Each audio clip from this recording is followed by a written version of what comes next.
Welcome to this Tutor to You Sociology topic video on global development, looking at urbanisation and development.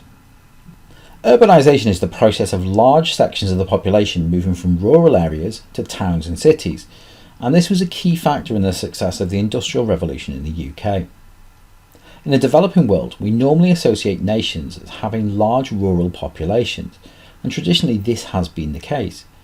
However, in recent years, as industrialisation generates employment in towns and cities, there has been a growth in the urban populations of developing nations.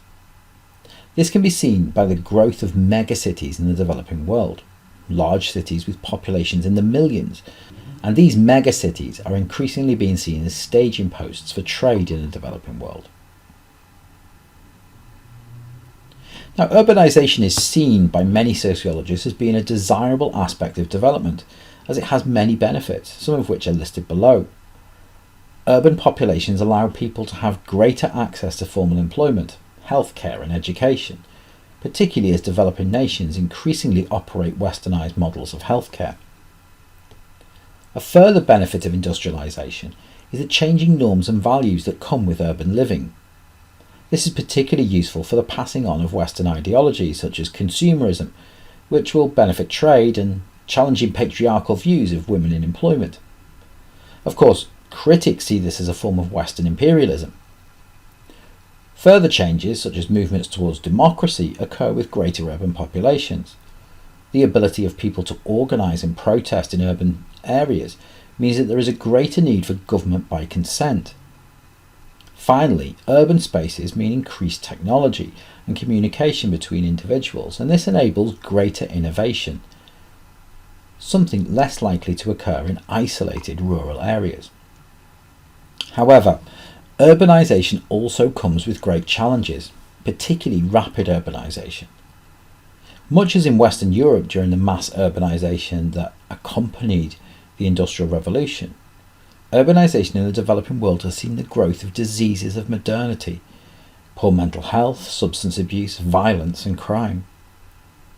Urban areas are also centres of exploitation, with large populations requiring work, and this enables TNCs to offer significantly lower wages to those in the developing world than they do to Western workers. They're also able to enforce long hours and poor working conditions, as there is a large reserve army of labour in urban areas, thus leading to exploitation. This is most evident in export processing zones, where local employment legislation can be avoided, and these are utilised by many TNCs for assembling products at a cheaper rate than in the West. Urban areas are also responsible for the increased transmission of disease, something sadly evident throughout the COVID-19 pandemic. With many people living in close proximity, transmission of disease is rapid. Furthermore, poor housing and sanitation in rapidly expanding cities can lead to outbreaks of communicable diseases such as typhoid and diphtheria, which spread rapidly through overcrowded areas of cities. Another limitation of urbanisation is that the signs of inequality are more obvious, with TNCs setting up corporate headquarters and executives living in luxury skyscrapers, while workers are often left in temporary or poor accommodation on the outskirts of city areas. The favelas in Rio and Sao Paulo are evident wealthy and the workers in Brazil. Rapid urbanisation also causes environmental pressure points. Overpopulation and the lack of adequate sanitation leads to pollution, while land surrounding the city is subject to desertification and deforestation as urban areas rapidly expand outwards. And modernisation theorists see the benefits of urbanisation in the process of development, in part because it brings many positives to the process of development. Changing attitudes in cities towards consumerism and employment aid the process of development, while urban populations provide the workers for industrialisation to expand and function adequately. Urbanisation also led to the city becoming a staging post for trade and the development of the conditions for takeoff.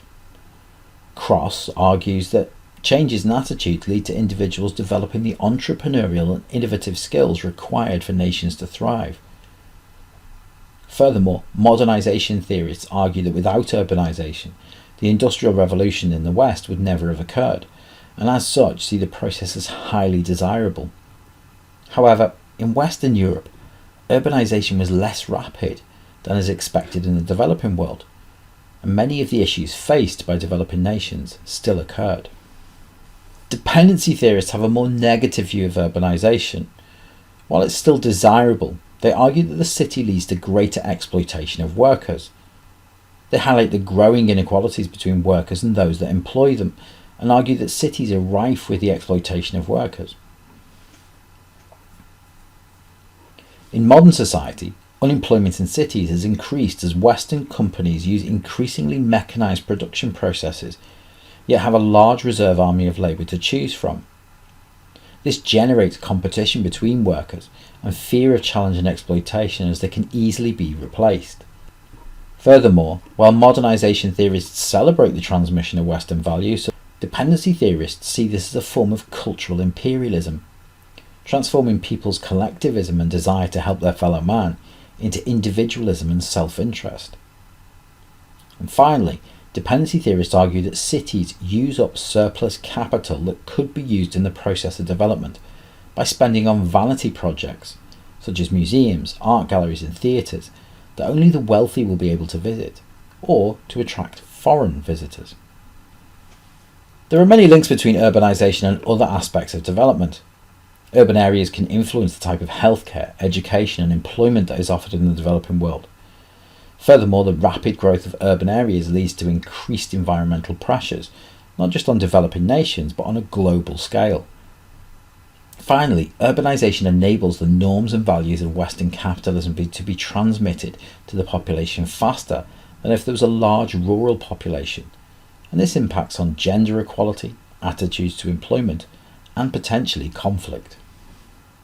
That concludes this Tutor to You Sociology topic video on global development, focusing on urbanisation and development. Thanks for watching.